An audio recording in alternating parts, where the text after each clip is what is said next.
So we're going to be continuing with the trial of episode 4. Also, why the fuck am I in jail in my background? But okay.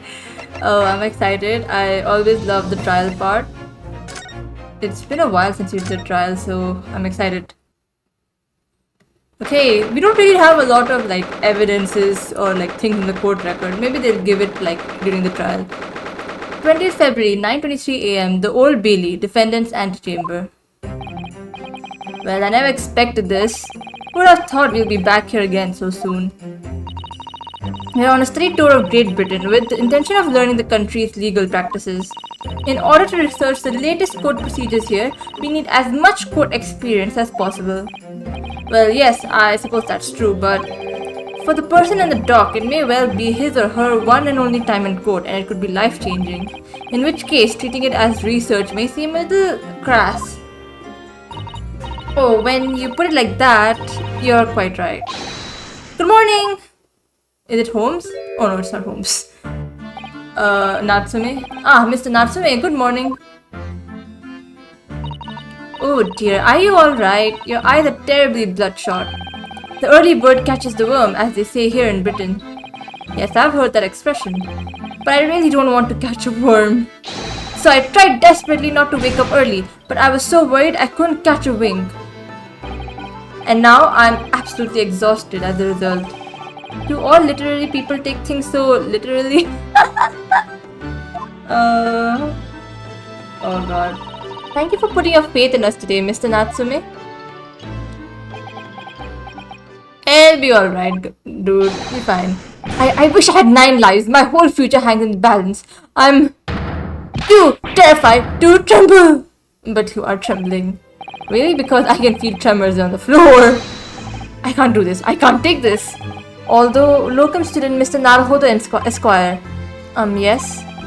I caught a glimpse of the public gallery as I walked by the courtroom. It looked like the opening night of the opera. There were so many people. I had no idea my case was such a notorious affair here in London. Oh, neither did I. Do you know why that might be, Mr. Zato? I'm sorry, Mr. Naruhodo, but I have no idea. It's cause, you tried to kill, actually I don't even know who you were trying to kill. Who were you trying to kill? Okay, I think the profile is on there, but you were trying to kill, the thing with it with you, good, you are, accused of stabbing a British woman, and you're a Japanese person, so obviously it would be a big deal, a foreigner. But that all-knowing look on your face is just coincidence then, is it? Don't hide the truth from me! It's because of the Reaper, isn't it? That also could be a reason. Lord Van Zeeks? Is that right, Mr. Zato? I purchased as many different newspapers as I could find this morning, and yes, Lord Van Zeeks is on the front page of everyone. I knew it! Sometime after the prosecutor was dubbed the Reaper of the Bailey, he stopped appearing in court, it seems. It's been several years now, in fact, until the day before yesterday. Yes, Inspector Gregson told us something similar, didn't he? The trial 2 days ago marked Lord Van Zeek's return to the courtroom after a very long hiatus. The trial of Magnus McGilded. Oh, what a harrowing experience that was. I believe that appearance made even greater waves here in the capital than today's. But we wouldn't have realized, of course, having only just arrived in the country. Why is the Reaper back in the Bailey so soon for what appears to be a mundane murder? That's the question the papers are asking, and they're all speculating various answers. Mundane? Mundane? It's the most significant saga of the century to some of us. Oh dear, I meant no offense, Mr. Natsume, but that is how the papers are describing it. Well, lest we also forget the fact that it could spark an international incident. Obviously, the reappearance of this infamous prosecutor has caught people's attention. But there's another blatant similarity with the trial of 2 days ago. Oh, you know about the trial of 2 days ago? Yes, I agree. Locum student Mr. Naruhodo Esquire. It's you! Me? Oh, I guess I'm kind of great, you know, who knows? Me? Well, I suppose that's true. Both times it is you who stands against this legendary prosecutor. It can only mean that you are friends with the Reaper. Please, I don't rub shoulders with death bringers. I'm afraid that's really only one other explanation. It can only be another example, Mr. Naruhodo, of your uncommon bad luck. Thanks for that. Thank you very much, Susato. Oh, this is just my luck. Why must I be represented by a man with such frail fortune? Hey, I'm doing stuff, man! By the least lucky lawyer alive. Well, let's not forget that it was you, Mr. Natsume, who asked me to represent you. It is true that I'm just a student new to London with little in the way of experience or skills, or luck. But I promise you this. I will fight your corner until the bitter end, and I will believe in you, Mr. Natsume. Oh, benevolent locum student, Mr. Naruhodo Esquire. You're not alone here with us, Mr. Natsume. Whatever happens, we will always be on your side. Oh, benevolent non-locum assistant Miss Mikutova Esquires. I am in your debt forever. I shall never forget this great kindness for as long as I live. Mr. Natsume, counsel for the defense. The court session is about to begin. Kindly make your way into the courtroom at once. Whew. Let's go. Alright then, Mr. Natsume, it's time. Let's go. Yes! Ooh, I'm so excited. This is it. My second appearance in a British courtroom. And my second trial against the Reaper. You're gonna meet Lord Van Leeks as well. I hope you're watching over me, Kazuma. Because this time, I won't let my fate waver. I'll believe in my client to the last. I mean, McGilded was kind of a strange first case. I feel like he was guilty, just like you believed in me. If he was not guilty, I'm actually gonna be like, I'm gonna be on the ground like, forgive me, Mr. McGilded. But for now, I definitely think he was kind of guilty. I believe I can do this now. I'm ready for this fight. 20th February, 10 a.m. The Old Bailey, courtroom. Okay, there's no courtroom 1 or 2. In the name of Her Majesty the Queen, I hereby declare this court to be in session. You know, in this game, it's kind of a bit strange, but like a lot of the cases that we're being been doing, there's not a lot of like, how do you say, like a ending in a way. Like, for example, the first case with Giselle Brett, was it? Like, we don't know why she killed Dr. Wilson, and then that with Mr. McGilded, like his whole trial is like a confusion. Like, what the hell is going on? Like, there's so many questions I have for both of these cases, and like we still haven't got answers. I feel like it's going to be answered later. But like this game has mostly been doing a lot of like a lot of like confusing, not for like it's not the story hasn't finished kind of vibes, if I can put it in words. Okay, I'm just horrible in speaking. Okay, I should not speak at all sometimes. But yeah, I'm excited to know what's going to happen. I now call upon the counsel for the prosecution and defense to declare their willingness to proceed. The prosecution is fully prepared, my lord. The defense is ready, my lord. Bro, this is such a vampire, and I have a thing about vampires, so the Nipponese are a truly fascinating breed. Sorry, what? Lord Strongheart has told me all about you. That you are a student who arrived in London, but 2 days ago. What am I saying? I'm amateur. Do you have a point? Being a compatriot, you feel compelled to try to help the accused, I suppose. Typical Nipponese arrogance. I guess he has something against Japanese people, I guess. Forgive me, but I do not believe arrogance is an appropriate description. Susato-san. After all, at our previous encounter, the defendant was found to be innocent. Oh, brother. Very true, and a most fascinating, if dark, trial it was too. Tragic conclusion came later, of course. Here's the acquitted and his unfortunate violent end. Ew. Oh, that guy is also there from the last case as a jury. Thank you, counsels. I see both sides are fine and fettled. Now, ladies and gentlemen of the jury, are you ready to carry out your duties here in court as impartial members of the public? You never know when you might be down on your luck, but I believe in fair play for everyone. But I must warn you, I'm rather more ruthless than I appear. Oh well, not me. What you see is what you get. I'm a peace-loving fellow. Hey, you are here as well? I'm afraid to say I think it's quite possible the mustache foreigner did the deed. Isn't this like how you say like oh my god, words don't come in my head when I do these stuff, but like like the witness, sorry, the defendant, and you already have a preconceived notion, so how can you be a juror? Like, these people.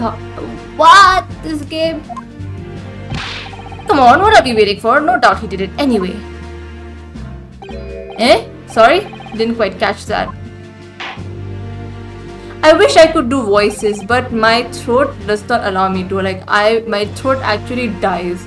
I tried doing it once and it genuinely, my throat was paining horribly, because I do have a lot of throat problems. I do have an actual throat problem, so I can't speak except for my normal accent, and that too I can't speak for too long. Your opening statement, if you please, Lord Van Zeeks. Very recently, Great Britain signed an alliance with a rising power in the Far East. The accused in the dossier is a student from the same land, a certain Mr. Suseki Natsume. And while our country has extended this foreign student the warmest of welcomes, regrettably, the kindness has not been returned. In fact, this student is accused of a most sinister act of plunging a knife into the back of an innocent woman who was doing nothing but walking down the street. A knife crime? I tell you from bitter experience, those are the worst. Bloody oath they are. Just look at that sallow complexion and short stature. Yeah, he's one of those dreadful Japanese. Oh my god. Come on, let's get this over with. With me now, everyone. 1, 2, 3.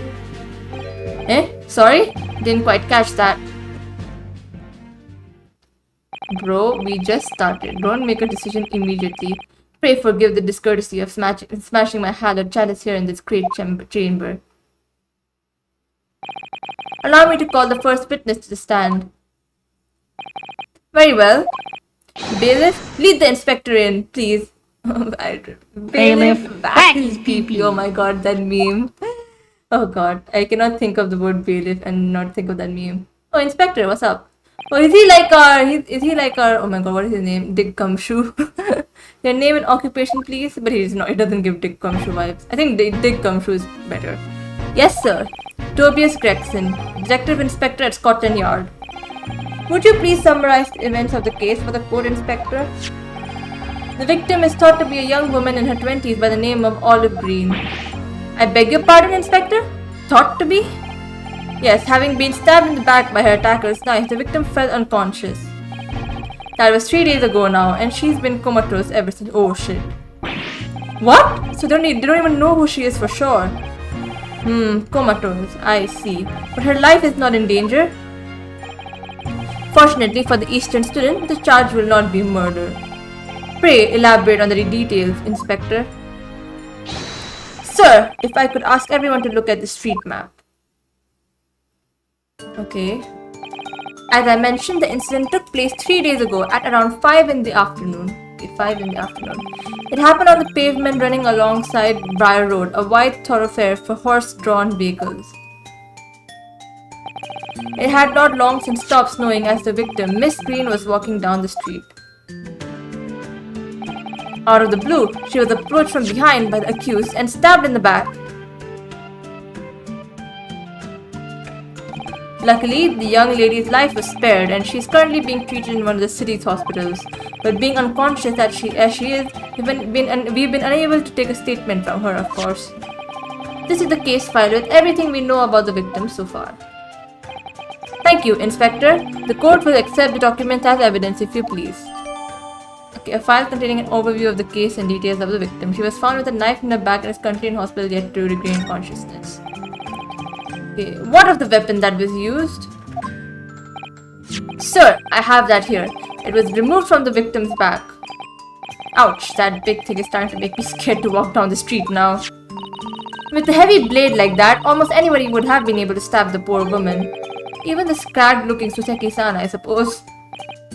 A common or garden jackknife, I would say. Rather nondescript. Thank you, Inspector. The court accepts the blade as evidence. After I get all the evidences, I'll check them out. Now then, what do we know of the motive? Money or valuables, I presume? From what we can tell by looking at the woman's possessions, it seems like she's a poor student herself. Hard to imagine she would have had anything much worth pinching, my lord. I see. Well, in that case, are we looking at some deep-seated resentment toward the victim? I'm afraid I couldn't say. Apart from visiting second-hand bookshops, the defendant, Mr. Natsume, doesn't appear to get out much. At this moment in time, we haven't been able to establish any sort of connection between him and the victim. Yes! What are you going to say, Ryunosuke? If theft and grievance had been ruled out as the motive, what reason could Mr. Natsume possibly have had for stabbing the young woman? Yet you arrested the man in spite of that, in a totally unjustified and heavy-handed way. Objection!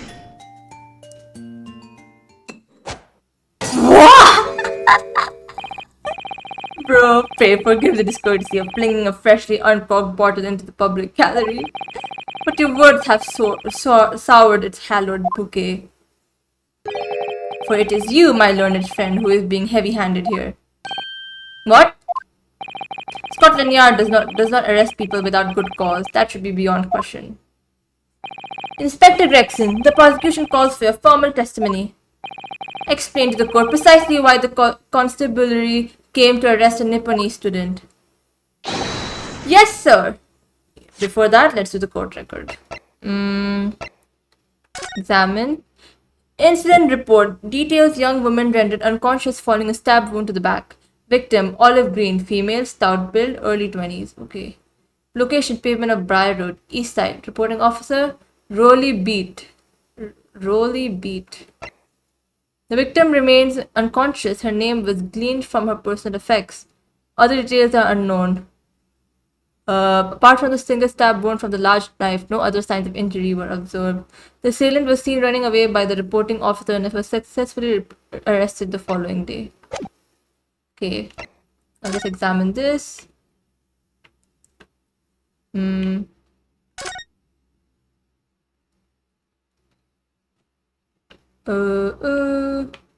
think it's broken on the tip. Oh, look here, Mr. Naruhodo, just at the tip. A small piece of the blade appears to be missing. You're right, well spotted, Miss Suzato. I wonder what could have happened to it. Yes, you don't think it could still be lodged in the victim, do you? Oh dear, I do hope not. That sounds terribly painful. Is there anything else? Okay, there's nothing else. Witness testimony. Mr. Natsume's arrest. As I said, it was 5 o'clock in the afternoon when the incident occurred, and there was an unusually light fog. Visibility was reasonably good, and there was no one else about but the victim and the accused. Out of the blue, the victim was stabbed from behind and subsequently collapsed on the pavement. The accused ran off, scattering his belongings all over the floor. Those being a number of old books he just bought. He was on his way home from a bookshop, it seems. It was just a matter of working out who the books belonged to, and we found the bloke to arrest him. Old books, you say? Yes, my lord. I have a photograph here of the scene of the crime, taken immediately after the incident. Oh shit. Ah yes, I can clearly see the books to which you are referring. Can we know the names of the books? I will take that photographic print as evidence. Please, Inspector. Okay. You Nipponese are a spineless breed, too cowardly to admit defeat. Man, this game is really racist and xenophobic. I don't know what to say. Okay. Knife, stab wound. I feel like something with the knife. It's probably going to be something with the knife which is going to be a problem.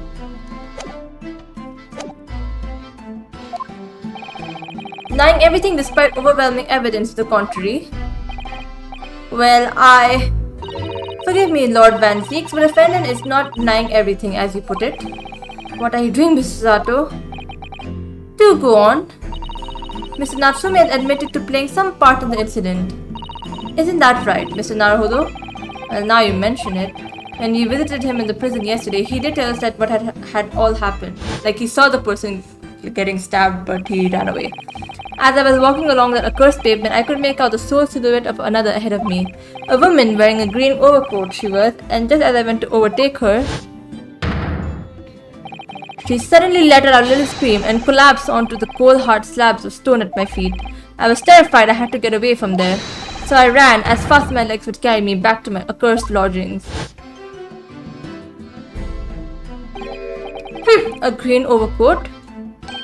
Well, that's exactly what the woman in that print is wearing. Oh my, a photographic print in full color.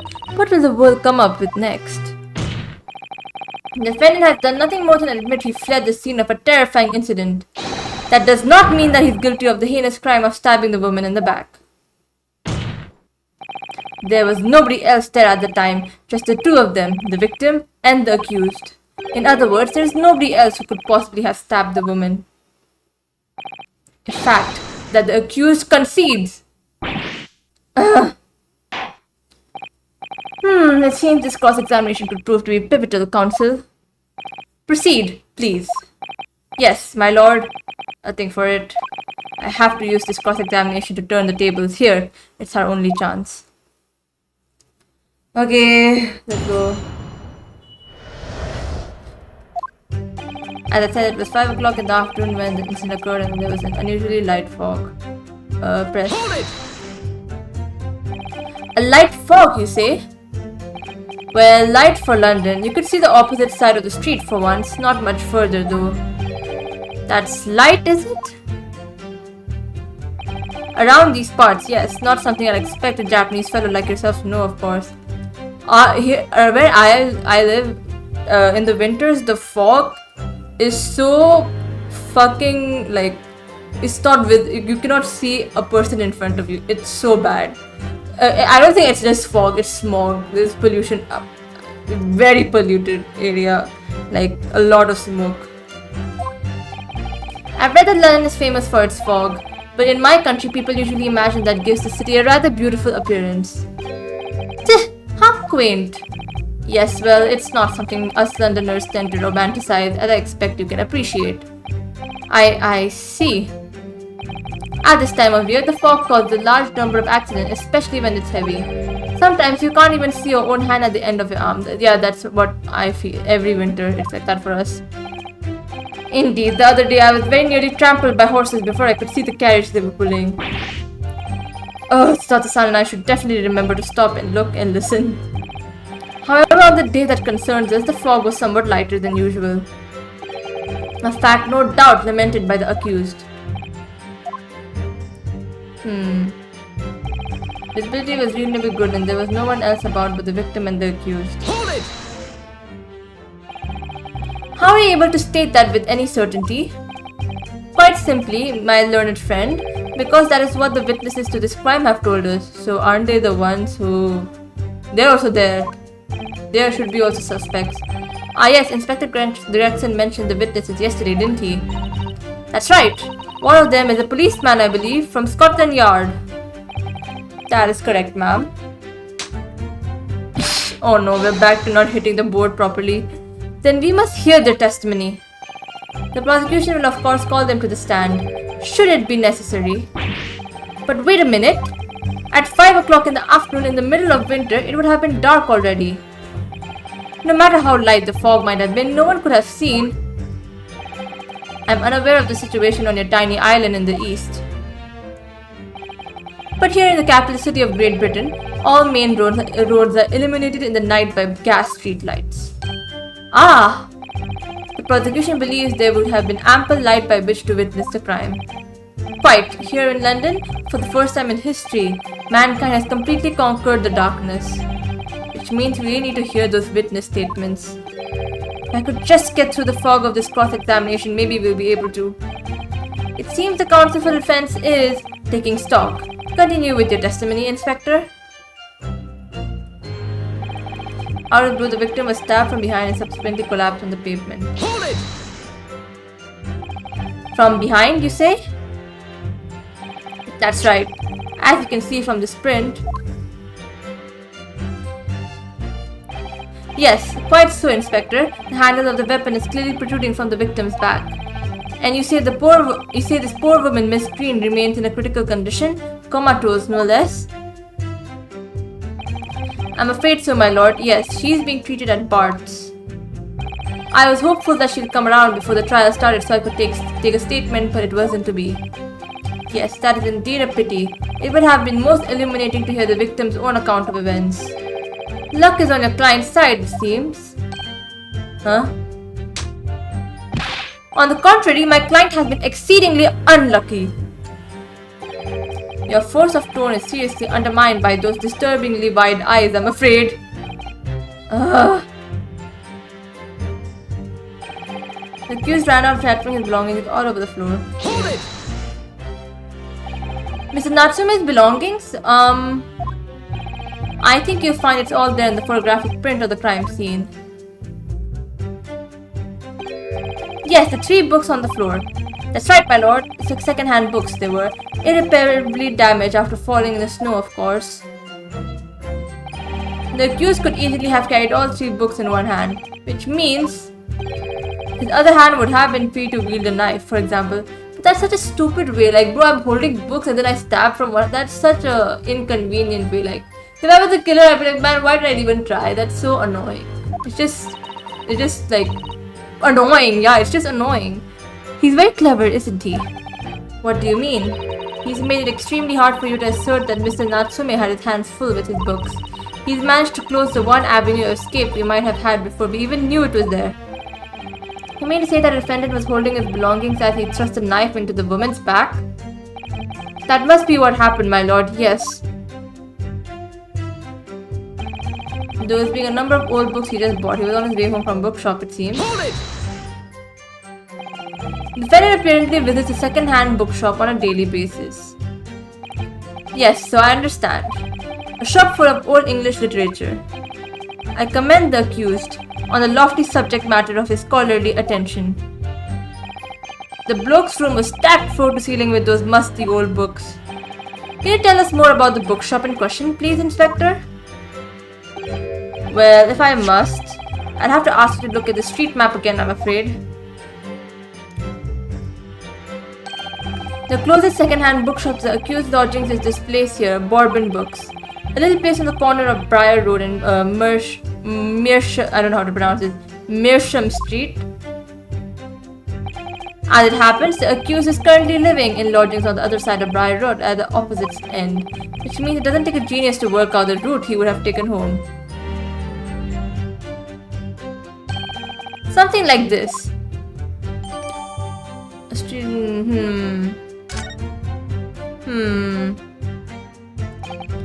Yes, I concur with the conclusion, Inspector. Wait, let me check this. Your books. Is it your books is another bookstore, so I guess this is the thing. The defendant would certainly have passed the scene of the crime on his way home from that particular shop. Mr. Naruhodo, I think that what the inspector just told us could turn out to be of vital importance. Yes, I agree. The most important point that the inspector just made being the bookshop's name. Inspector Gregson, may I ask you a favor? What? Would you kindly add the name of the bookshop to your formal testimony, please? I believe it may be of vital importance. Maybe?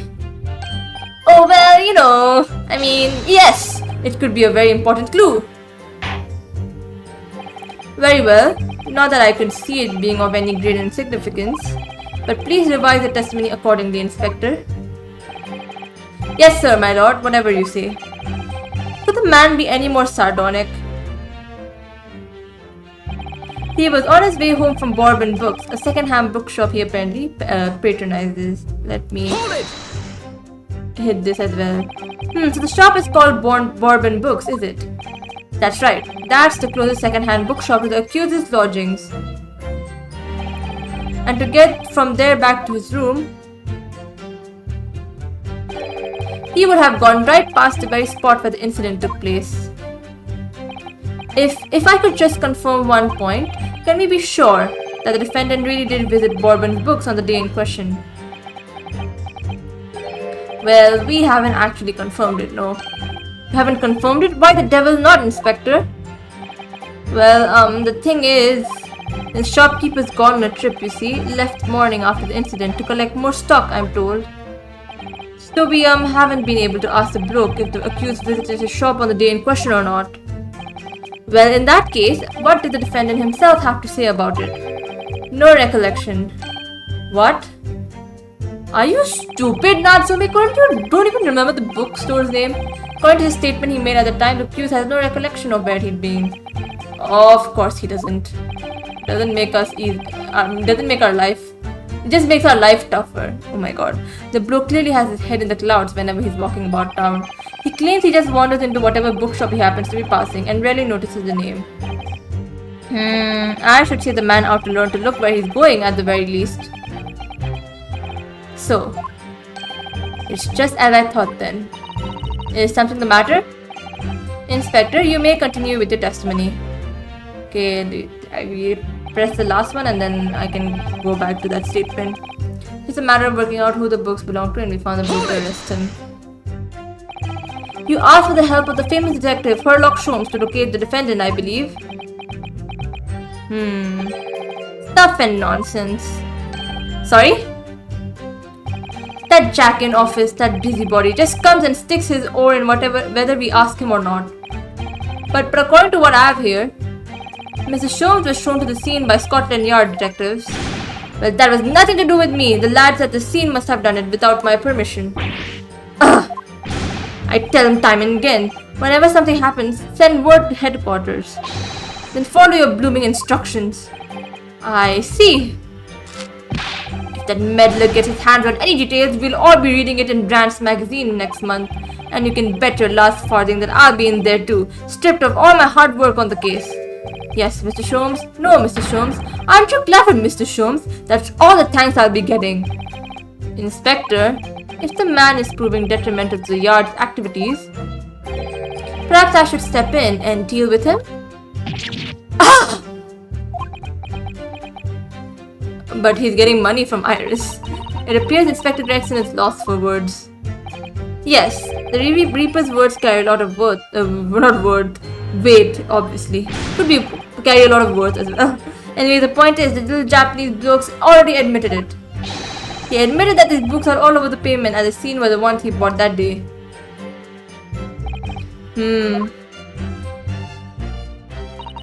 What do you think, Mr. Naruhodo?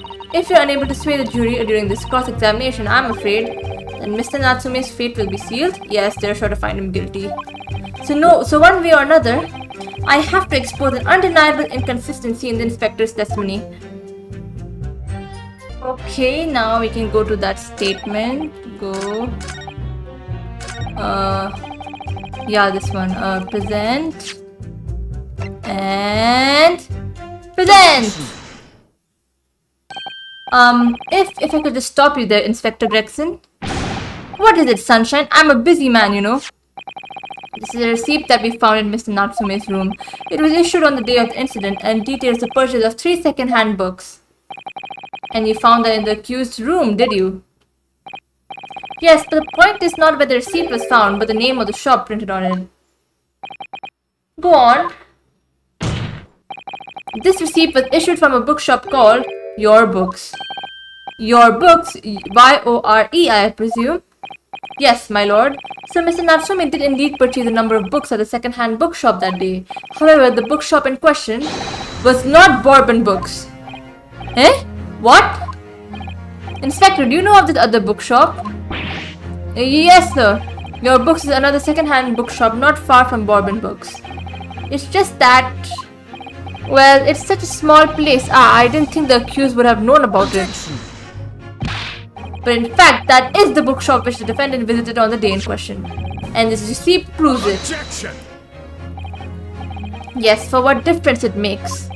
Wherever the man purchases his musty tomes, it makes no difference in the final analysis. Objection. No, but if the book is located somewhere else, then he'll use a different road. I disagree. I mean, after all, I have the street map here if that might be of help. Oh, yes, thank you. Have a look at this, please. If the defendant had been returning from Bourbon books, then yes, he would almost certainly have passed the place where Miss Crane was attacked. However, if we take into account the fact that he was actually at another bookshop, your books, it may very well turn out that he wouldn't have passed that location at all. Could that be true?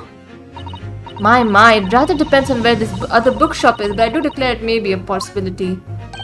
Is that right, Mr. Lawyer, sir? What you just said? Absolutely, it absolutely could be right. Tin, tin, tin, tin, tin, tin, tin, tin, tin, tin, tin. Inspector Gregson, where is this Your Books establishment? Well, obviously we looked into that. It turns out that the Your Books, that's far. It's just here on the next corner of Mersham Street, going east. That's very far, okay? And there you have it, as you can clearly see now. Oh. I mean, it's still far, Renosuke. You can go from the other way as well. My learned Nipponese friend is obviously in training to be a clown, the way he regales us with such witticisms. To your future career in the circus. Girl, you put that glass down now or I'll put it down for you. I didn't think I need to spell it out, but here we go. If the accused was coming home from Your Books instead of Bourbon books, there's no doubt he still would have passed the place where the victim was stabbed. If he goes from Calabash Road... Yes, thank you, Inspector. Allow me to reiterate for my learned, if somewhat slow Nipponese friend. Jeez, bro, are you your hand alright? Wherever the man purchased his musty tomes, it makes no difference in the final analysis. No, he could have gone on Calabash Road.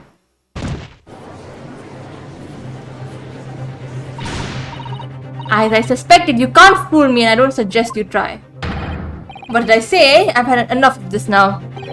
Beg your pardon? Terribly sorry, but would you mind repeating that? Why is he even here? Mr. Naruhodo, you mustn't give up. What do you mean? If the prosecution's assertion is correct, the members of the jury may very well decide that Mr. Natsume is guilty. She's absolutely right. We must consider the assertion just put forward by the prosecution very, very carefully. He claims Hizaki-san must have passed the location of the incident on his way home from Your Books, but... wait, let me save. I'm gonna raise an objection, obviously. Raise an objection. The assertion just made by the prosecution is fundamentally flawed. Explain yourself, counsel. Yes, my lord. You can see what I mean on this map. When returning from Your Books to his lodgings, Mr. Natsume could have followed the route suggested by the prosecution. However, that isn't the only conceivable route to take between the two places. If the defendant uses these streets, look what happens. He arrives back at his lodgings without passing the location where the victim was attacked. Objection! Talking back to a clown is a fool's errand, of course. However, I feel compelled to point out that route is what is commonly referred to as the long way round. On a cold winter night, why would any man choose to take a longer route home? But it's Soseki, he doesn't give a fuck. He doesn't look at stuff. He just goes wherever he wants. Well, the answer is extremely simple. He wouldn't. He would. In other words, the accused took the obvious route back to his lodgings, as is the obvious perpetrator of this crime. But, aha, yes, I've got it. Obviously, we must ask the man himself. Ask Mr. Natsume which route he took home. I've already informed the court of the accused's response to such questioning. He claims he has no recollection. Natsume, are you stupid? Bro, I'm literally trying to defend you and this is...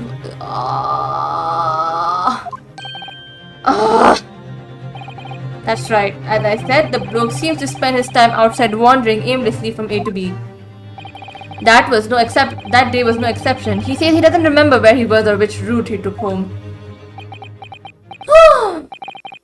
I don't believe this!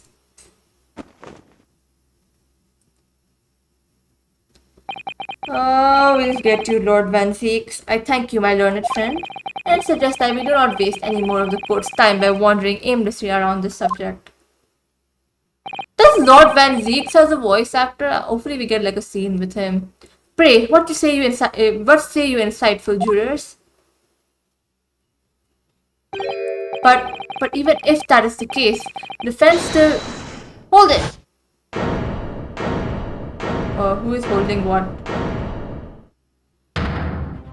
Why are you here? I agree with Lord Van Zeeks. Wholeheartedly and in every way. What? I don't believe it. Does this mean... We members of the jury are completely convinced now.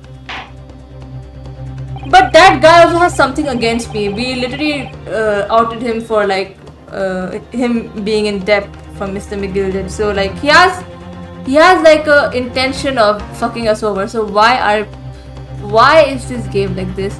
Very well, in that case I hereby call upon all members of the jury to present your findings to the court. Guilty! Guilty! Guilty. Oh, they have voice acting. Guilty. Guilty! Guilty! Okay, that voice was...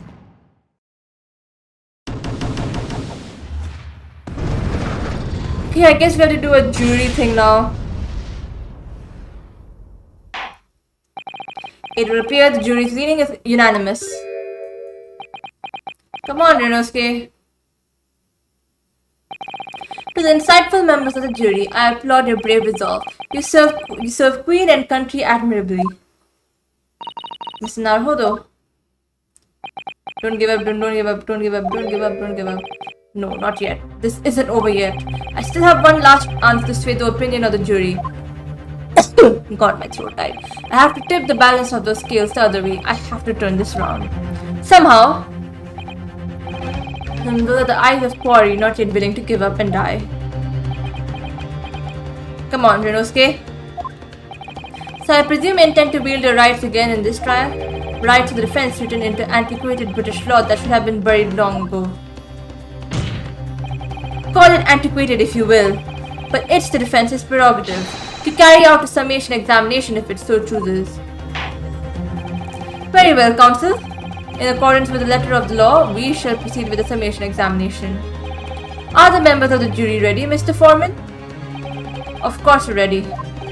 I'm all too familiar with the Nipponese whippersnapper and his uncle's refusal to throw him in the alley. See, he had an intention to fuck me over. Very well then. What the fuck? Ladies and gentlemen of the jury, you will each explain on what grounds you have determined the defendant to be guilty. Oh, judicial findings. Yay. The juror's contention. For pity's sake, that little Nipponese oddity already admitted it himself, didn't he? When did he admit it? If he said that a woman in green collapsed before his eyes, why, it can only have been the victim. The man wouldn't have gone around the houses on his way back from the bookshop, not in winter. The poor woman was attacked from behind, was she? How dreadful. I really don't care. Can't we just wrap this up now? I've got work to be doing. What the fuck? Your books, yes. Nice shop that. But Bourbon books? No, not worth a visit. Can I press them? I don't remember. Can I press them? Only minor exceptions, the reasons for finding the defendant guilty are all too clear. When the stabbing occurred, the only two people at the scene were the victim and the accused. And the accused himself had admitted to seeing the victim in her green overcoat sink to the ground before his eyes. Furthermore, we have heard from the inspector that the defendant then fled the scene. I must say, I would have ample grounds to convict this man already. Oh dear, even the judge appears convinced of Mr. Natsume's guilt now. Why did they have to run away like that? And how are we supposed to believe in some phantom attacker that nobody could see? This is impossible. How can I possibly make a case for the defense? Mr. Naruhodo, this is no time for grumbling. If we want to force the trial to continue, yes, I know. I have to turn the tide. I must make the jurors change their mind. Well, 4 of them at least. Exactly. We have no choice but to forge forward. You have the floor, counsel. Begin your summation examination. Yes, my lord. Okay, what the things I've said, I'm not, like, the jurors have said, it's not very clear. I just need to keep the trial going somehow, whatever it takes. Come on, Renoski, you can do it. I think I can press them from what I remember. Jury. Examination! Defense's rebuttal.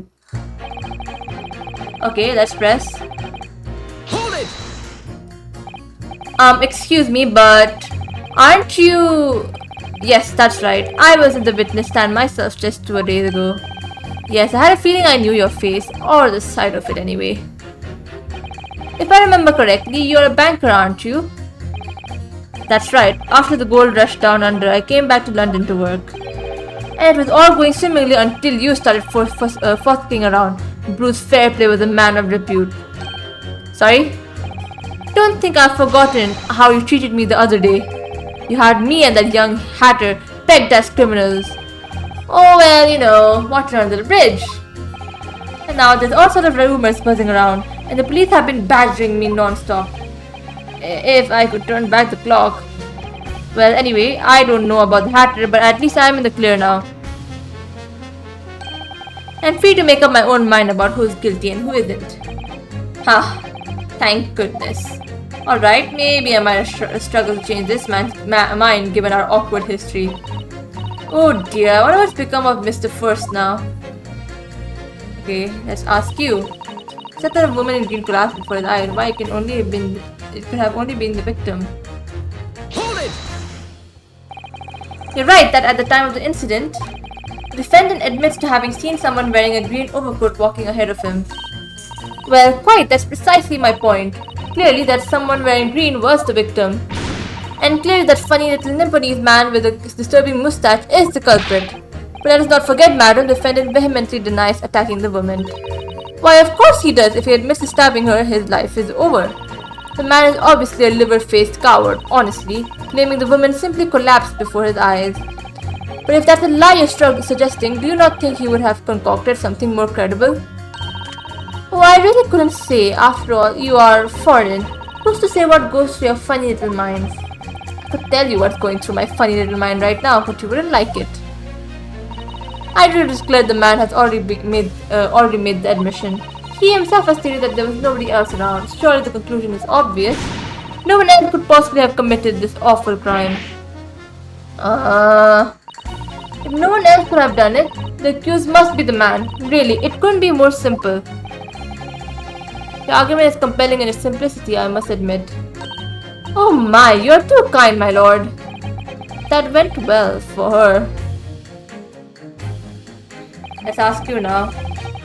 Man would have gone around the house on his way back from the bookshop, not in winter. But you can't deny that there are other routes Mr. Natsume could have taken back from your books. Oh yes, like you drew on the map, you mean? What was it, Calabash Road or something? Precisely. But it seems to me that what counts is whether the little Japanese fellow actually went that way or not. Well, yes, that's true. And at the moment, there's no proof that shows he did, is there? Well, yes, that's true as well. And as I understand it, the accused himself doesn't remember which way he went, does he? Well, yes, that's annoyingly true. Winter nights are dark and cold, so the way I see it, you'll want to get home as quickly as possible. Well, yes, why is all this true? But really, the only thing that makes sense is that he went home along Briar Road. I'm supposed to be convincing you here? I've given it a lot of thought, you know. I didn't just make up my mind on a whim that he did it. I mean, if there was some logical reasoning why he might have gone the Calabash Road way, it'll be different. I'd be happy to reconsider my position in that case, honest I would. A reason why Seki-san might have taken the longer way home. Yes, a good reason. I don't imagine you'll be able to sway this young man's opinion without one. Poor woman was attacked from behind, was she? How dreadful. Whatever is the matter, young man? You're the wife of Mr. Gary Dept, aren't you? The landlord who rents Mr. Natsume his room. The master's wife? Where'd you get your idea, sir? I'm the maid. The maid, you understand? She's keeping up the charade? This is going to be awkward. Why didn't you mention this yesterday? That you have been selected for the jury on this trial, I mean. Well, I was told not to mention it to anyone until the day of the trial, you see. It was in the letter I received. The instructions were very clear, so I'm afraid I had no choice. I see. Anyway, Mr. Natsume, the defendant, takes lodging in your master's house, doesn't he? Yes, that's right, although he's only been in a little over a week now. And in that time, surely he must have taken stock of his character. Does Mr. Natsume look like the kind of man who would commit a crime such as this? She's gonna say yes. Oh my goodness me, yes, he's just a sort! What? Spending all his time in that dark and dingy room, sporting that unscrupulous moustache. The man never speaks, and don't get me started on the shifty eyes. All the neighbors are talking about him. I've heard them, you know. People think he must be building a bomb in there or something. Oh dear, poor Mr. Natsume. How could people say such things about him? He's just a harmless bookworm, nothing more. Well, you just called him a worm, so... Anyway, I'll better be careful about inviting this maid to speak. She's said enough damning things already. I really don't care. Can't we just wrap this up now? I've got work to be doing. That is the worst reasoning I've ever heard. A man's life is on the line here, sir. This will take as long as it takes. Don't get clever with me now, son. My life's on the line too, and so is my family's. Ah, the likes of you wouldn't understand, but a laborer like me can't afford to take time off. If I don't work, I don't eat, and neither do the wife and kids. Oh, I see. That must be very hard. I go to the union every morning to find out what needs doing. If you're late and the work's taken, it's tough. This time of year, there's water and gas supply pipes bursting left, right, and center. They're after cheap labor to get the roads dug up to fix it. It's a hard slog from dawn till dusk. It is. So you were out digging up the roads on the day of the incident as well, were you? That's right. In fact, if I remember rightly, it was just round the corner from where it all happened. By that old bookshop it was. What? Another coincidence? That's right, Mersham Street it was. Mersham Street? Oh my god, yes, you finally get a point. On the map, Mr. Nahodo, there are only 3 named streets. Juror number 5, I need to add that information to your formal statement, please. What's the point of that? Can't we just get this business over with now? Please, sir, it's important. Tish, fine, I'll do it then. On the day it happened, I was digging up Mersham Street from dawn till dusk. Can I press him now? Again? So if I understand correctly, you're a day laborer and you were doing road maintenance that day? That's right. Like I said, you get a lot of burst gas and water pipes underground in the middle of winter. And it's the only time of year fellows like me can actually make a few bob, and I'm missing out today. And when you say from dawn till dusk, well, the work has to be completed within the day, see? No coaches or pedestrians can pass while it's happening. I wonder if I could trouble you, sir, to mark on the street map the exact location of the works you were carrying out. Give it here then. Let me have a look. Right, let's see then. Let's go! Let's go! We got our point. Here we are, Mersham Street. Yes, it was just here, like... It was a tidy dig, I can tell you. We had to get through all the drifts of snow that had frozen solid.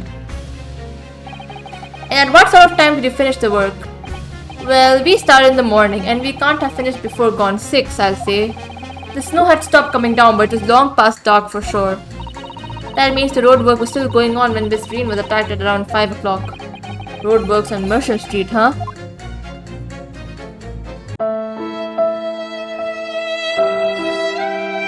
Okay, let's pit her with the old man. Pit her with him. Objection! Let's go. Those 2 statements clearly show a flaw in the juror's reasoning. A flaw? What are you talking about, counsel? Well, juror number 2, juror number 6. My, whatever do you mean, sir? He's just chillin'. I think perhaps the old man didn't hear you. Unbelievable, it's not like I was loud or anything. There's at least one fact of which we can be sure here. The bookshop receipt found in the defendant's room clearly indicates that on the day of the attack, he had been to your books and purchased a number of second-hand titles. He then returned home on foot. But the man says he has no recollection of his return journey. That's correct. But what he does remember is seeing someone appear in front of him on the way. Someone in a green overcoat who suddenly collapsed on the pavement before his eyes. Oh, so it probably was the old man, could be. Yes, we are well aware of all this. The poor young woman who was stabbed, obviously. Objection! Can we really be sure of that, madam? Maya, whatever do you mean? I'm sure you heard juror number 6 account of what happened to him that day. That same afternoon, there was somebody else apart from the victim, who was wearing a green overcoat and who fell over on the icy streets in the neighborhood. Oh my! Oh shit. My goodness, you mean... That's right, I am referring, of course, to hard of hearing juror number 6. Are you really suggesting that the person in the green overcoat whom the defendant saw collapse in front of his eyes was the jolly old gentleman on the end of the bench here with me today? That is entirely possible, yes. After all, the old man has a somewhat similar build to the victim. Well, look at that. My goodness me. Sorry, you need a pee. And crucially, we know precisely where the old man in the green overcoat fell. On Calabash Road. Therefore, if the person whom Mr. Natsume saw collapsing in front of him was in fact juror number 6, it means the defendant must have taken the long route back to his lodgings. And if that's true, then clearly, the crime scene on Briar Road where the woman was stabbed was not on his way home. Oh my! Let's go! You idiot old man, if you hadn't been so daft as to be roaming around about here, we'd have boxed this off hours ago. And really, what were you thinking wearing such a befuddling coat? Why are you blaming the old man? What did you say to me? Is it a crime for the elderly to walk the streets these days? Is it a crime to slip over on the ice? Is it a crime to keep up with the latest styles and wear a beautiful green overcoat, is it? Hold it.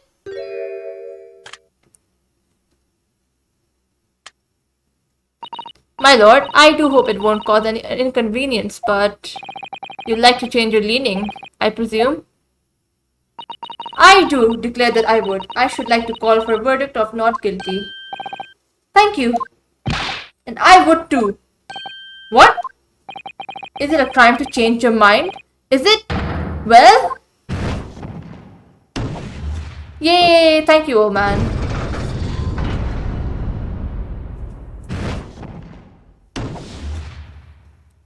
Yo! Now 2 more to go. Oh, well done, Mr. Narholo. That was wonderful. Well, we've managed to change a couple of minds at least. It strengthened our position somewhat. Yes, and it would prompt the other members of the jury to consider this stance as well. They'll be asking themselves if their current leanings are really right or not. Now, if you could just identify one more clue or discrepancy that would make them stop doubting Mr. Natsume, we might be able to tip the balance completely. Yes, that's exactly what we've got to do. Pan Seeks is looking to bring this trial to an early conclusion. That's what we have to prevent, by whatever means we have at our disposal. Thank you, counsel. On with the examination, please. Yes, my lord. Okay, now I'm gonna pit you with the buff guy. Okay, let's pit you with this guy. Objection! Those two statements are clearly at odds with one another. At odds, counsel? Explain yourself. Please don't point. It wasn't me, I swear. Eh? What? This face is so funny. I just want to get this done and dusted. Done and dusted. Who was that? I think in Persona 3 was it? Someone said that. Well, juror number 3? Oh, me, sir? Well, what do you mean? Juror number 5's words just now are extremely significant. Let's take a moment to consider the implications of what's been said on our map of the local area. I love Renosuke walking back and forth here. I don't know, it's so cool. I'm gonna just look at him. He's kind of hot too, not gonna lie. Like I mean Lord Van Seeks is obviously like he's hot. Like he's conventionally super attractive. But if I actually had to think of like who I would want to like in a reality circumstance, I would probably date someone like Renosuke because he's funny, he's awkward, and I just like goofy guys. And he's smart too, even if it's sometimes not intentionally smart, but he's still smart. So yeah. On the day in question Mr. Natsume visited, this bookshop to purchase a number of second-hand books. On the same day, we now know that there were works being carried out on Merstham Street, making it impassable. I'm just saying Merstham Street, I don't even know if I'm saying it correctly. Which means the defendant's route home could not have taken him along Merstham Street and down Briar Road. Oh yes, of course! But what do you think, sir? Well, yes, you can't argue with that really, can you? We must have had a good 2 yards or more of the pavement up. Every gentleman and gentlewoman that came along had to turn back and go the other way. So, the only conclusion is this. The defendant must have taken the longer route back to his lodgings. Yes, I suppose he must have. I suppose that must be right, eh? Juror number 3, you said the following. The man wouldn't have gone around the houses on his way back from the bookshop. But, we see now that he had no choice. Yes! My lord, Mr. Judge, sir, if I may. Yes? I don't think in all good conscience that I can say the man's guilty now. I think he's the smartest juror till now. Yes, I'd like to see this trial continue so we can get to the bottom of what really happened. Save! Woohoo! What about you, sir? Eh? Who, me? Well, alright then. If there's a hole in the prosecution's argument, it should be filled in. That's what I say. Let's go. We can go back to the trials. Well, the summation examination has concluded with a rather large shift in opinion. The A is 2, the no's 4, so no's have it, not guilty, they say. Which means we no longer have a consensus among the members of the jury. The trial will continue. Objection! Are you gonna throw it on the candle again? Okay, no, you break it in your hand. Could it seem churlish of me to drink from my hallowed chalice moments after raising an objection? Only to crush it in disgust? Pray forgive the discourtesy. Lord Van Zeeks. It seems I must retract my earlier remark. What do you mean? I mistakenly credited those jurors with intelligence by describing them as insightful. Yet we have just witnessed them falling for a cheap trick performed by an Eastern entertainer. Bro, what is this, man? I'm literally just doing my job. Bro, come on. Eh? Whatever do you mean? I haven't tricked anyone. Everything I've said is the truth. Indeed, stalwart juror number 5 was undoubtedly repairing the road as he claims. I believe you said it was a good 2 yards of the pavement which you had excavated, sir. That's right, it took me the whole day and they paid me a measly tuppence for it. Oh, that's kinda really sad. You should unionize and fucking like beat these people up and get your money.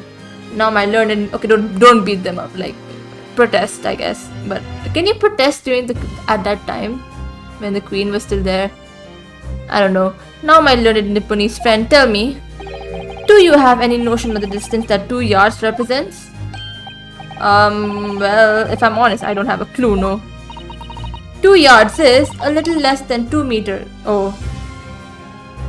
Wait, 2 meters? That's it? Less than 2 meters? That's not much at all. In other words, a distance is readily vaulted by anyone of moderate vigor. Would you not agree, my stalwart friend? Eh? Me? Well, I can't say you're wrong, no. What? And did you perchance erect a sign to prevent pedestrians from passing the site of your works? Eh? I wouldn't dream of it. What a waste of time. No coaches would have had a hope of passing anyway, and we just turned any gentlefolk back where they came. Kids just jump right over us all the time. The accused is no gentleman as far as I can see. I have little doubt, however, that he could spring over a 2-yard trench in his meanderings around town. Ah! Is that true? Is it? The incontrovertible truth is that the books just purchased by the accused were found at the scene. There can be no doubt that on his way back to his lodging, Mr. Natsume walked down Briar Road. Crushed in a single sentence. And, old man? Old man? You can talk? You say that at around 5 o'clock on the day in question, you slipped and fell on Calabash Road. Pray, was there a suspicious-looking Nipponese behind you at the time? Oh, I can't say as I remember. You don't remember? How about a wager, my learned friend? You say it was this old man that the accused saw, but I would lay 1,000 to 1 against you being able to prove it. Ah! But yours also is just basically like, you're just like giving me like another, like, what do you call it, an option. It's not like the actual, you give me some evidence that he actually went to Briar Road and he crossed the 2-meter whatever pit or whatever thing which was happening on the road. Like, you don't have things, so like, why, what is this? Order, Lord Van Veeks, explain yourself. My lord, if you had such a trenchant argument up your sleeve, why in the world did you not proffer it during the summation examination? I want to give this young foreign student the sightseeing experience he no doubt came for. I wanted him to see for himself how the opinion of the jury is so readily swayed. But my hospitality has its limits, and they have been reached, I feel. Oh, let's go! So, my learned friend, today's sightseeing tour of London is now over. What are you talking about? My lord, the prosecution requests permission to call its next witnesses to the stand. Granted. Bailiff, bring forth the witnesses. Its next witnesses? Mr. Nahuru, do you not remember? We've been told on several occasions that there were eyewitnesses to the incident. Yes, I remember, one of them being a Scotland Yard policeman, no less. I'm afraid that's likely to be the prosecution's next witness. Alright, no matter who Van Veeks brings to the stand as his witnesses, no matter what they say. I believe in Soseki-san. I know he's innocent. And I'll keep believing to the very end. Until this battle is over. Okay, is that it? Okay, no, it's not that it. Oh, they're cute. Witnesses, please state your names and occupations for the court. He's sleepy. He eepy. Oh. Oh, they're so cute. Constable Rollybeat. Rollybeat. Sir. Nothing to report on the street, sir. Is so me. And I'm Mrs. Beat. Patricia is my name. I'm proud to say I'm this young town hero's wife. What's the story here? Well, in truth, we have not been married long. In fact, we celebrated our first anniversary only the other day. No, it was your husband I was asking about. He seems tired. Hardly surprising. Whilst being an honorable occupation, patrolling the beat is the most demanding work in the world. Oh, really? I'm sure I've heard that before, actually. Indeed, apart from rare days off, our gallant officers stretch some 20 miles a day, you know. They patrol boarding houses and pubs, collect taxes, survey the streets, check the meters are reading true. You better pay them well. And they're responsible for keeping the streets clean and lighting and extinguishing our street lights. You please better pay them well. There are a number of items on that list that don't sound much like policing duties at all. I wouldn't just be falling asleep on my feet. I would have collapsed long ago. It goes without saying that a policeman's primary duty is the apprehension of criminals. Even when he's off duty, a constable is expected to investigate and resolve any crimes on his beat. For the London Bobby is a man of honor. Bro's dead. And a man of slumber.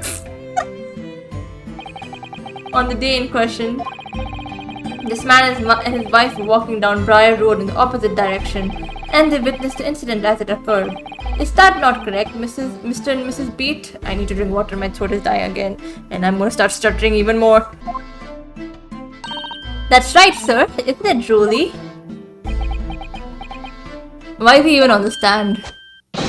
Constable Rollybeat, sir. Nothing to report on the street, sir. What a great witness he's going to be. I love his theme though, it's so like circusy and jolly. Very good. I'd like to hear your formal testimonies now, please. You will tell the court exactly what you saw on the afternoon of the incident. Yes, sir. Dun, dun, dun. I'm just humming. I don't even know what the song is. Okay, let's continue. Bro is asleep on the wheel. What the witnesses saw. It was our wedding anniversary and Rolly was taking me out for a meal. There was no time to change after work. Anyway, two silhouettes appeared out of the fog on the pavement in front of us. All of a sudden, one of them just collapsed on the floor, then the other scattered something before running off. We ran straight over, of course, and then went for help at a nearby police box. It was definitely that Japanese man in the dock. Rolly and I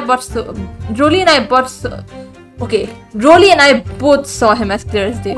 Oh my god, I'm stuttering already. No. Well, this is extremely compelling testimony, I must say. Oh dear, this policeman and his wife are claiming to have positively identified Mr. Natsume at the scene. If the testimony is true, the alternative course of events that is established in the summation examination will be quashed. It's death knell, in fact, because that alternative was never viable in the first place. What an unfortunate bechancing, and on your wedding anniversary too. Oh, I know, but I still managed to go out for the evening with my man. I thank the Lord for that. Gosh, the life of a London bobby sounds very hard indeed. Indeed. However, this cross-examination will be over in minutes. You may have time to rest this afternoon. What do you mean by that? My learned friend, the witnesses saw the face of the man fleeing the scene. They are testifying under oath that it was without doubt the accused Mr. Soseki Natsume. I always never understand the under oath thing because I feel like you can still lie. It's not like if you're lying you like get dead struck by God or something. You can still lie. I'm like, don't mean much. And one of these witnesses is a policeman, no less, so appreciate the gravity of the situation, I'm sure. Except that the man's so tired his wife has to do all the talking. Enough preamble. Counsel for defense. Commence the cross-examination, please. Yes, my lord. Cross-examination time.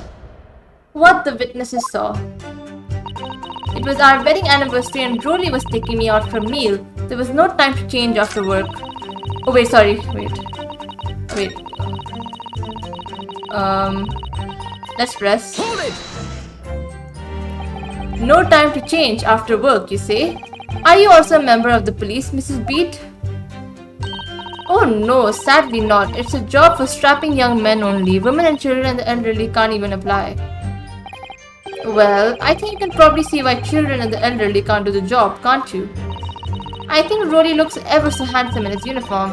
It suits you down the ground, doesn't it, darling?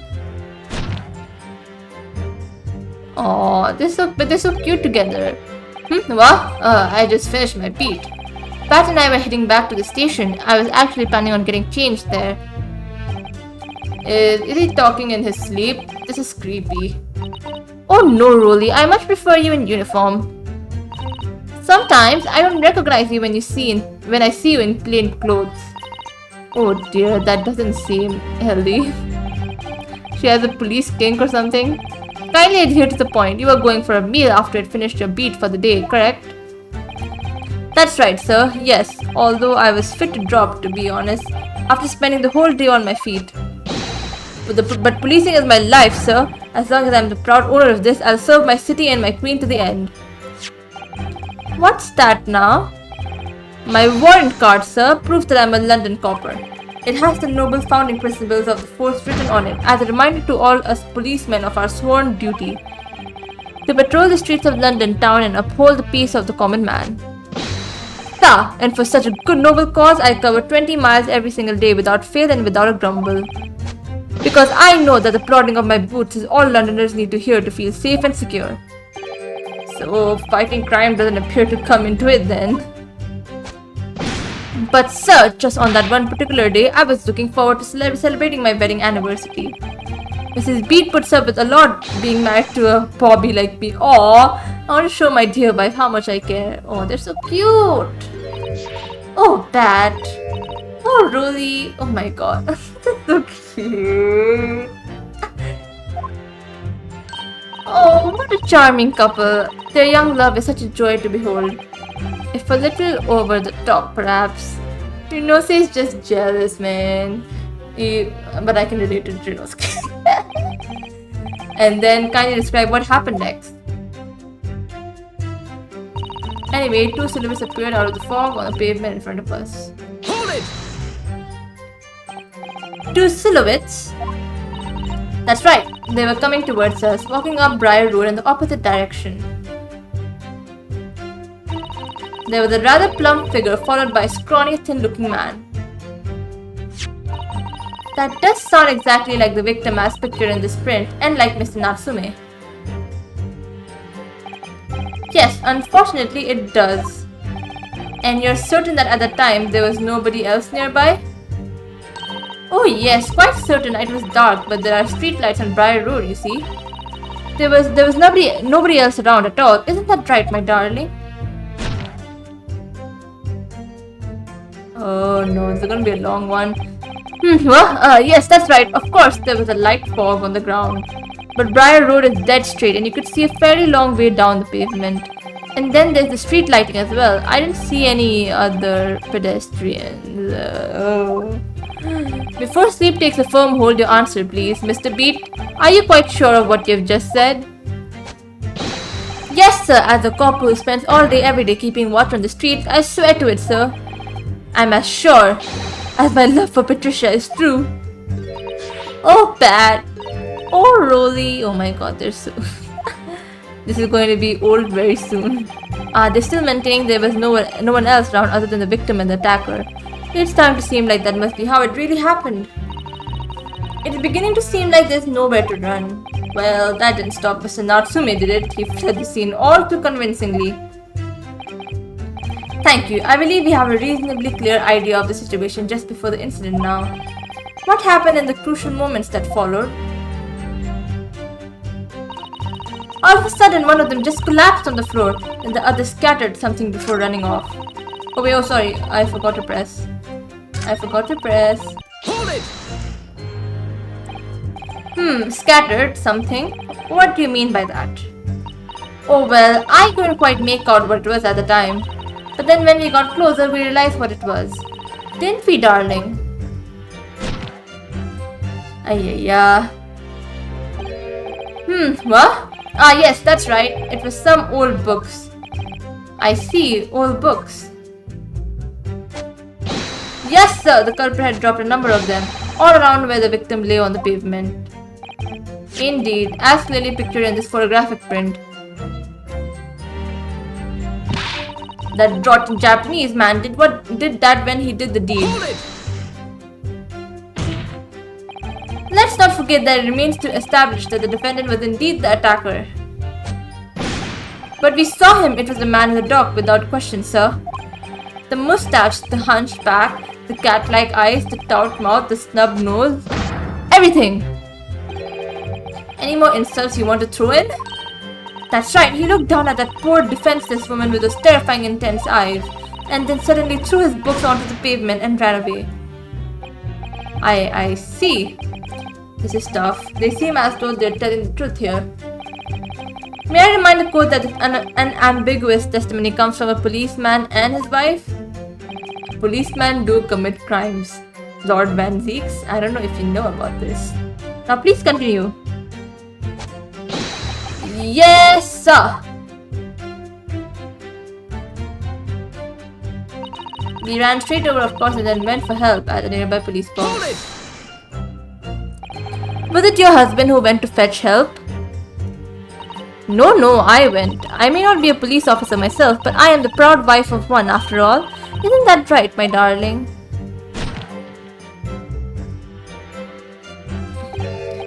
What?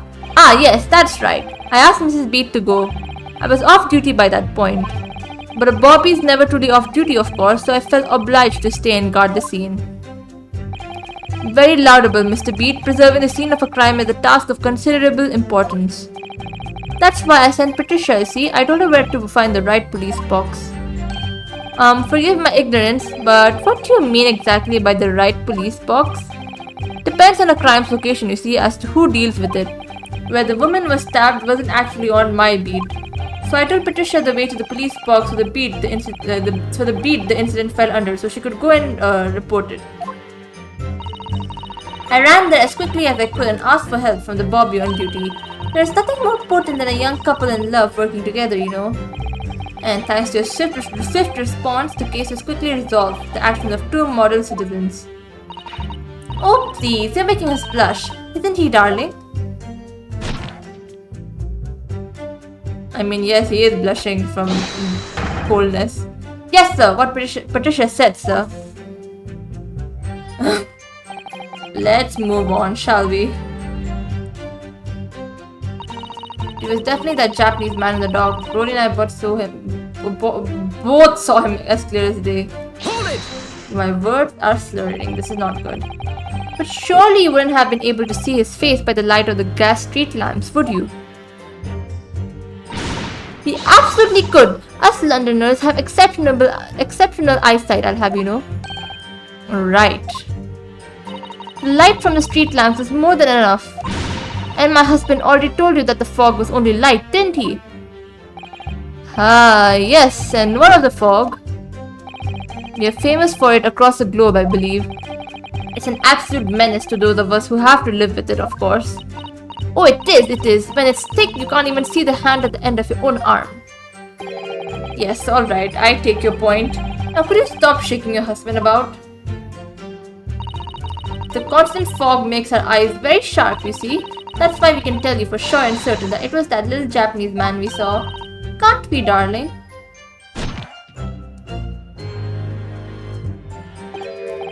What? Ah, yes. It was the accused and no mistake. The mustache, the hunchback, the cat-like eyes, the stout mouth, the stub nose. Unmistakable, sir. As far as this couple's testimony is concerned, there can't be any question. It was Seki-san they saw running away from the scene of the crime. So that's it, is it? That's the entire testimony? What do you think, Mr. Naruhodo? Well, I hate to admit it, but on hearing the testimony, it really does seem as though Mr. and Mrs. Beats saw what they say they saw. Oh my god. This is like a tongue twister. Mr. Natsume running away from the scene on Briar Road that day. Yes, I feel the same. So if that's true, where does it leave us? The members of the jury are sure to call for a guilty verdict after this testimony. Oh no! What do we do? If Kazuma-sama were here... What are you trying to say? I think he would try to find a contradiction somewhere else within their testimony. What do you mean, somewhere else? Your statement about seeing Mr. Natsume is unequivocal. Calling that into question won't help. But if you could identify some other part of the testimony which appears to contradict the facts, you might be able to discredit them to make the jury doubt if the pair's memory of the day is accurate. Oh, right. Put simply, we must focus on finding a discrepancy in these statements somewhere. If we don't, I'm afraid the trial may reach an early and unfavorable conclusion. What do I always seem to be up? Why do I always seem to be up? Oh my god, why do I always seem to be so up against it? How the fuck am I going to find out? Mr. Lawyer, sir, can I ask you something? Oh, yes, of course. What is it? Well, you keep asking us all these questions about everything we've told you, so... It seems like you don't believe our testimony. Is that right, is it? Well, out with it. What? No. Oh no, it's really not that at all. My husband's a policeman, remember? And I know what I saw. I remember every last detail, everything. Like... Oh, I know. What about that books the man dropped? I could tell you the names of every single one every single one. And you dare to question how reliable my testimony is? That will do, Mrs. Beat. No, it won't do at all. The Japanese lawyer has no idea what I'm capable of. Even if I decide to forgive him for insulting us, don't think for a minute that Rolly will. They're both so cute actually, oh my god. I really didn't mean to cause offense, but please put your husband's fist down. But perhaps you would like the opportunity to supplement your testimony, Mrs. Beat. Might that appease you? Oh, thank you, my lord. That will settle things nicely. Wouldn't it, darling? Okay, tell me the book's name so that I can contradict you. I could even tell you the names of the 4 books he dropped at the scene. Let's press. It was 3 books though. Yes, we know that there were books dropped at the scene of the crime, as you say. Those purchased by the accused at the nearby second-hand bookshop on the day in question.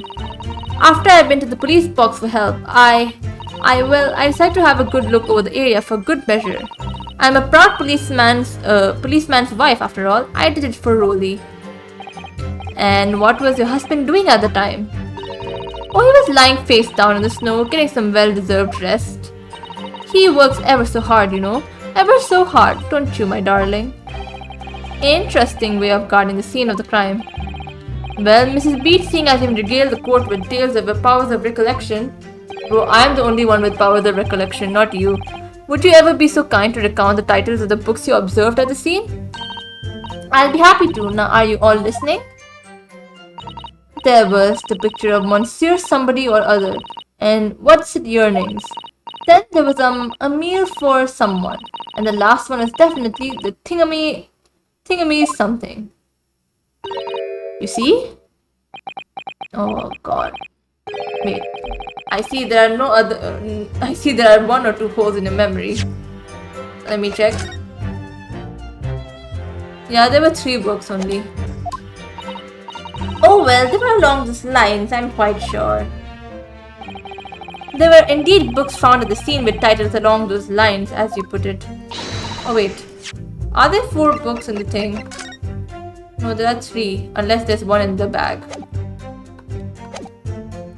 Well, what did I tell you? So I think it's very mean the way you've been implying that my testimony can't be trusted. Don't you agree, darling? Oh, what the fuck? You have a gun? Bro, anyone who upsets my Patricia will have me to answer to. Put your gun down, sir. Terrifying. Yes, she really is. Should I present? No, I should present the crime scene photo to show like 3 books fell, not 4. Let's present. Wait, let me save first. Always good to save. Okay, present. Hopefully this is the one. Objection! So, you're saying that there were 4 books? That's right, I remember all of them. The picture of Monsieur somebody, what's it, yearnings, a meal for someone, and the thingamy something. I'm sorry, Mrs. Beat, but there is a fundamental flaw in that statement of yours. Oh no! What flaw? Simply that, at the scene of the crime, there were only 3 books, not 4. What? Have a good look at this photographic print of the scene of the crime. As you can clearly see, there are only 3 books. But no, that can't be. I saw them. Oh, I know what it is. Yes, you can't fool me. Sorry. It's that big old lump of a dead body. That lady so large her corpse is blocking the view of the 4th book, that's all. Oh my god. Let's at least try to remember that the poor woman isn't dead, even if we're insulting her size. No, I'm sorry, Mrs. Beat. But Mr. Natsume could not possibly have dropped the 4 books he described. Because he only bought 3 books, bitch. Why not? Fascinating. And from your assured tone, something you can readily substantiate with evidence, I presume? Yes. Ah, evidence. Yes, we do have evidence, Renoski, don't worry about it. Counsel, you will present evidence to substantiate your claim or withdraw it. What proof do you have that accused did not drop 4 books? This. Take that! The evidence is right here, in the form of this bookshop receipt. From your books? Yes, this receipt details Mr. Natsume's purchases that day, but as you can see, only 3 books are listed. No! Therefore, Mr. Natsume would have only dropped 3 books at the scene of the crime. Which means that your powers of observation, madam, cannot be relied upon. Gah. So it cannot be denied. I'm the only one who could have the powers of observation. That though you say it was the defendant you saw, you could very well be mistaken. Oh no, oh no, no, no, no, no. No! Objection. Yeah, let's go.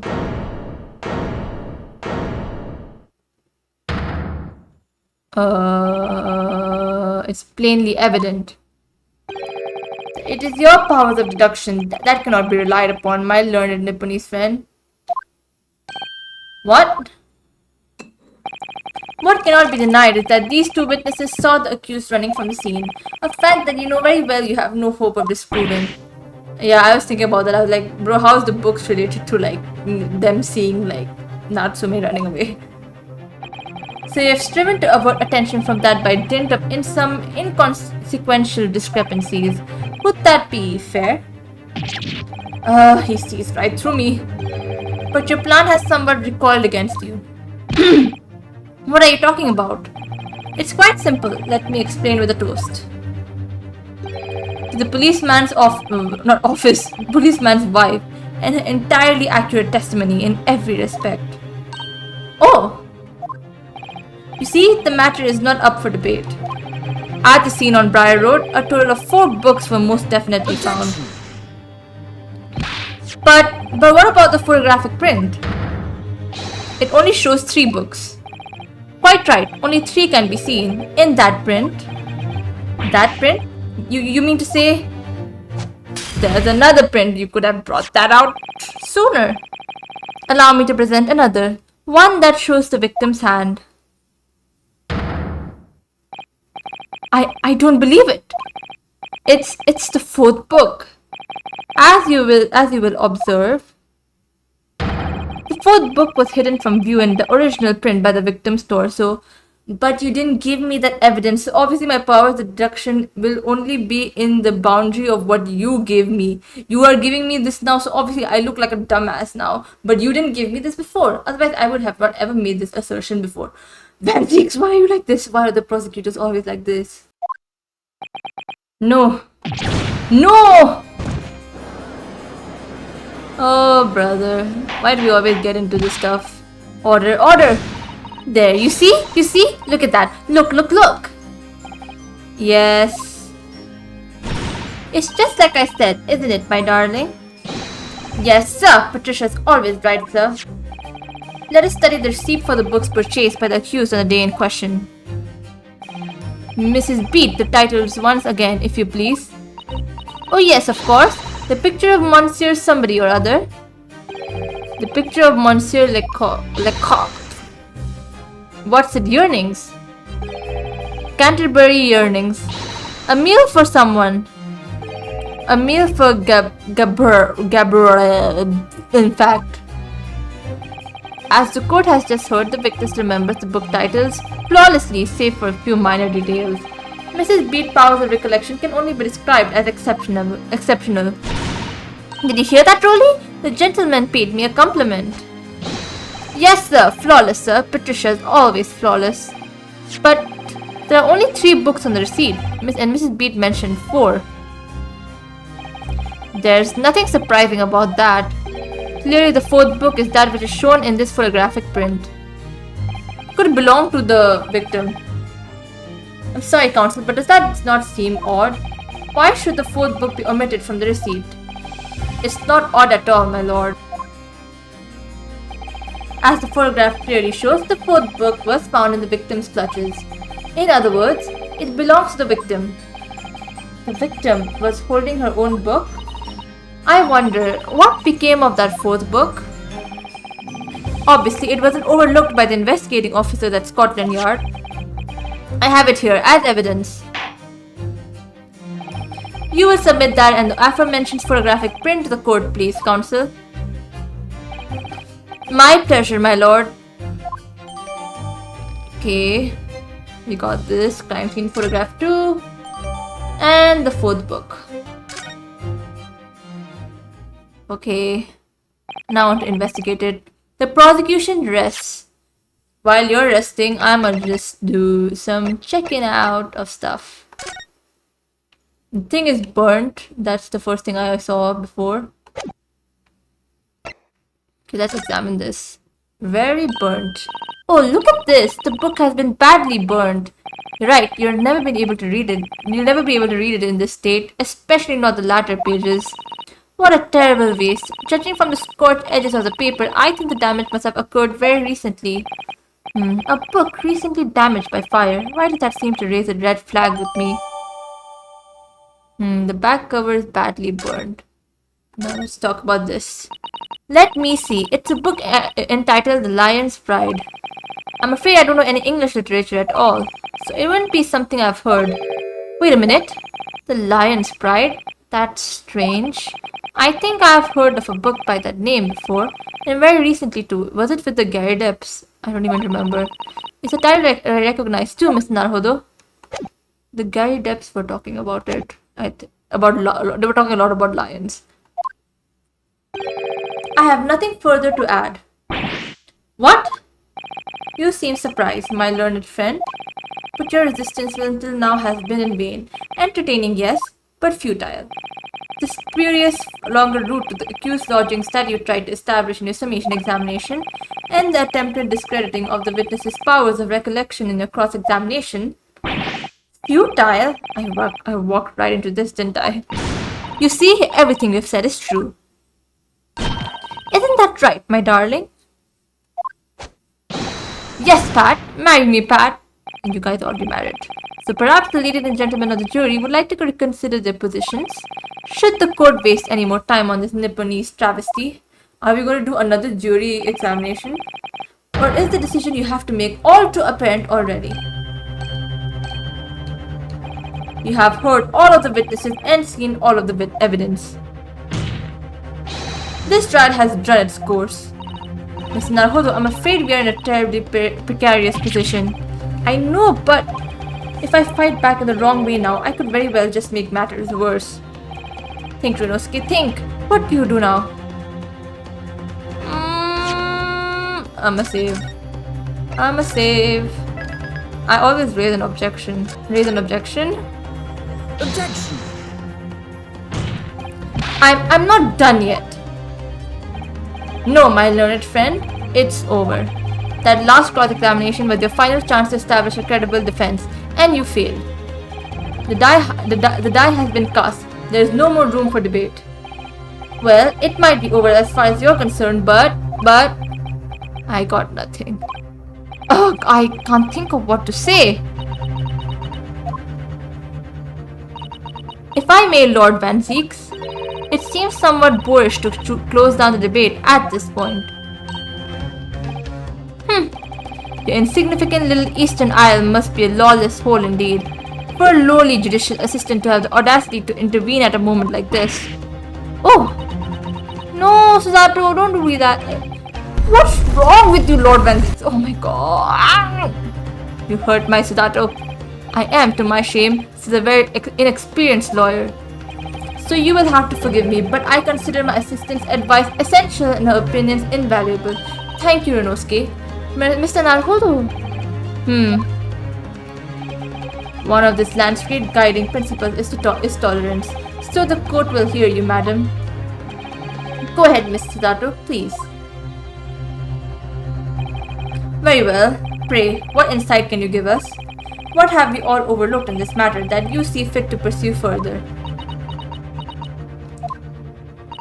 Well, the court has been presented with new evidence, but only after the last cross-examination finished. I see. And you believe that this new evidence warrants further examination, do you? Thank you. So new examination we could do. Mr. Naruhodo, what do you think? It's just possible that this new evidence might be the decisive proof we've been waiting for. The judge is sure to ask the members of the jury to announce their leanings in a moment. And of course, he's sure to ask you to explain what the crucial piece of evidence is and why. So we must take this opportunity to examine the newly presented evidence as thoroughly as possible. I've already done that. Yes, I understand, and thank you, Miss Susato. This is it. Susato-san has managed to win us one last chance here. I can't let it go to waste. Defense wishes to present evidence, my lord. Woohoo! Very well. Defense may present one further piece of evidence. Evidence that apparently offers a profound insight into the case and has hitherto been overlooked. I cannot understand how you can overlook like a back cover which is badly burned, but I think that's the only one which I can present, right? Take that! The evidence in question is what we can see from the newly presented photographic print of the crime scene. The fourth book found in the victim's hand. Objection! We have already discussed the fourth book at length. Other than it being in the victim's grasp at the time of the incident, no significance has been attached to it. Pursuing the matter further would be a flagrant waste of the court's time, as you well know. Yes, I am afraid, counsel, I must concur with the prosecution on this matter. When I'm afforded you this opportunity... Wait, what? You led the court to believe that the evidence in question contained a hitherto undiscovered clue. So I must insist that you elaborate, counsel. You will identify this clue at once. Do I make myself clear? Oh, yes, my lord. It's, Mr. Naruhodo. I believe the prosecution is trying to avoid a thorough examination of the evidence, which means you may very well be on the right track. Yes, I think you might be right. So, counsel, precisely where is the vital clue to this case, which this fourth book conceals? Go round. Got it! I would ask the court to observe the back of the book in question. The back? What do you... Good gracious! It's been burnt to a crisp. So we have to ask ourselves, why was the victim clutching what is clearly an unreadable book? It is undeniably an extremely unnatural thing for her to have been doing. Objection! Unnatural, you say? And what of it, my Nipponese friend? Oh, were I to concede the point, if it bears no relation to the case, there is nothing to discuss. So should you wish to assert that this fire damage is some veiled clue as to what happened that day? Pray, do enlighten us all. What truth does this charred book hide? I don't know. A charred book. There is just one possibility here, which I can't quite bring myself to rule out. It's an outside chance certainly, but worth a try. Alright, I'll explain my theory. I'm not getting it. Don't keep us waiting any longer then, counsel. Explain this theory of yours. What are you suggesting that you can ascertain from the fire damage this sorry tome has suffered?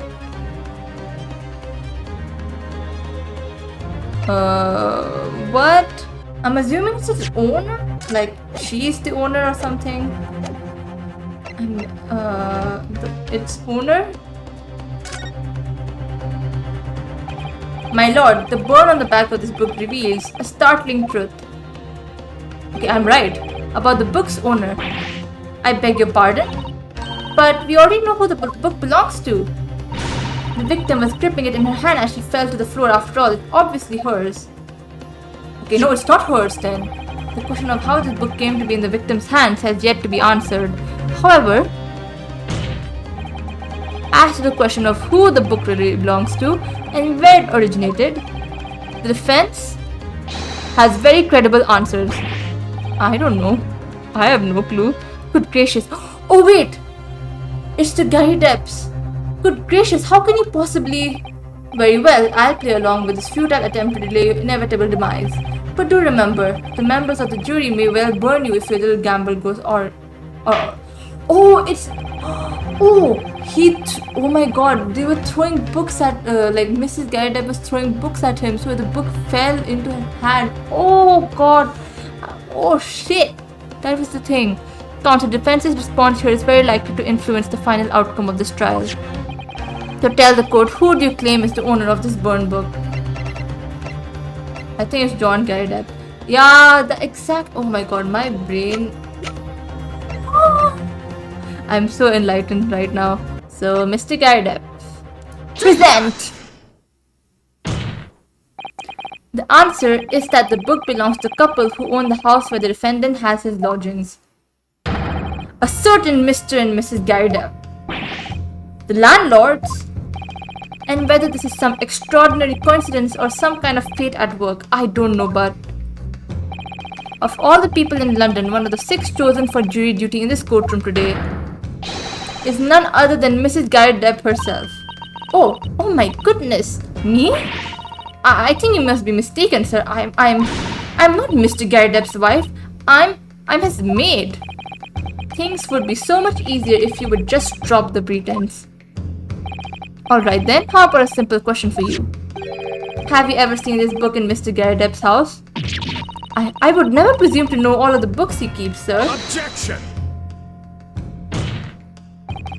This is outlandish behavior. This woman is the accused landlady, you say? You implicate this hard-working member of the public, you besmirch her without a shred of evidence. Your actions are unforgivable. Objection! Nah. This is not a mere conjecture. The defense happens to know that on the day in question, at almost exactly the same time as the victim was stabbed on the pavement below, another incident was taking place in the room on the top floor of Mr. and Mrs. Garrett Depp's house. Let's go! That was very important, that whole thing we did with Sholmes. Good lord, what sort of incident, counsel? A fire, my lord. Afraid to say it was. Happened in the blink of an eye, you know. The whole place filled with smoke. Couldn't see a bally thing.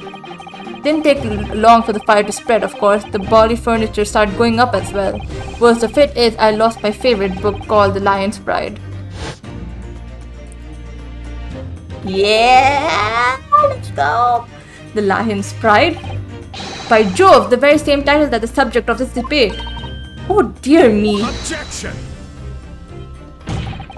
This is risible. All you have told the court is that a book by the same name was involved in a fire, in which case it would be reasonable to assume that it was burned to ashes. And entirely unreasonable to infer that it magically removed itself to the scene of the crime. Perhaps it would make more sense if I told you that the cause of the fire was marital discord. Without going into details, it appears that Mrs. Garrett Depp was considerably enraged. Apparently, she continued to attack Mr. Garrett Depp even amid the flames. Oh, how awful! I can't even imagine being so horrid to the one you love. Can you, really?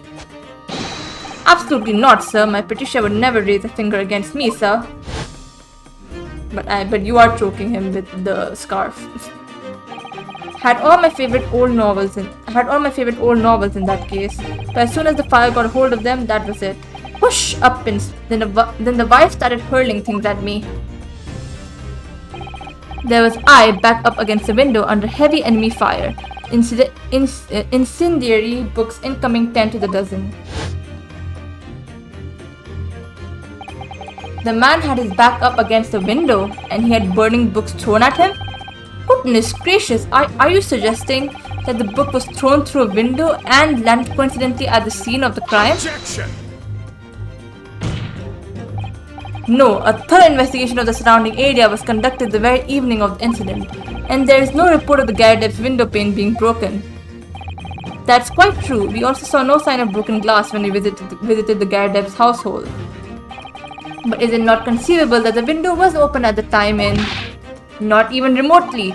Let us not forget the season and the chilling weather that accompanies it. No Londoner would ever leave a window open in the middle of winter. Does the defense postulate this scenario in all seriousness, counsel? Do you earnestly claim that the book found on the scene was a flaming projectile thrown by Mr. Garrett Depp's wife? I believe it's a possibility, my lord. I think so too, otherwise it won't be burnt. That's quite enough.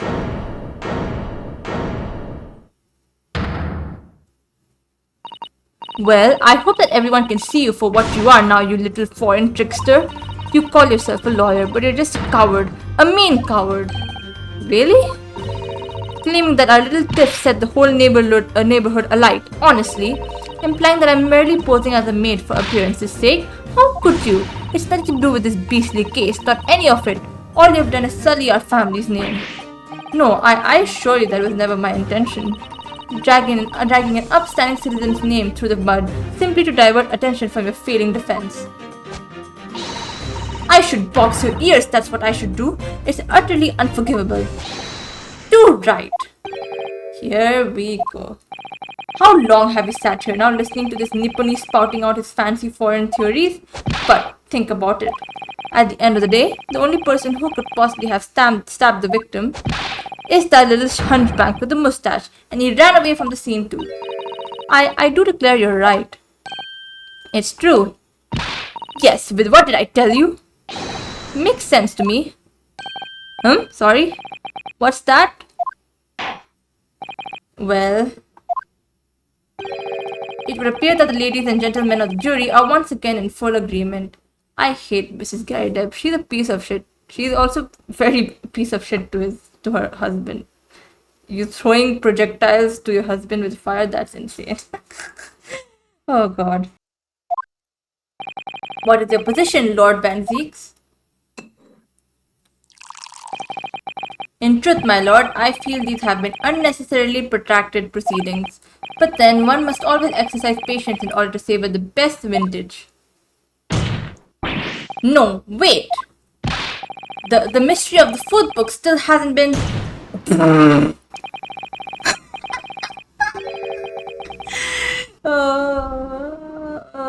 If books are your prediction, my learned friend, study them on your own time. Bruh. Bruh. What? No, forgive the discourtesy this time. Ahem, in that case, ladies and gentlemen of the jury, you will now state your individual decisions regarding the defendant's culpability for the court to hear. Guilty! Oh god. Guilty. Have to do another Guilty. summation? God damn it, man. Guilty. Mrs. Gary Depp is horrible. I fucking hate her.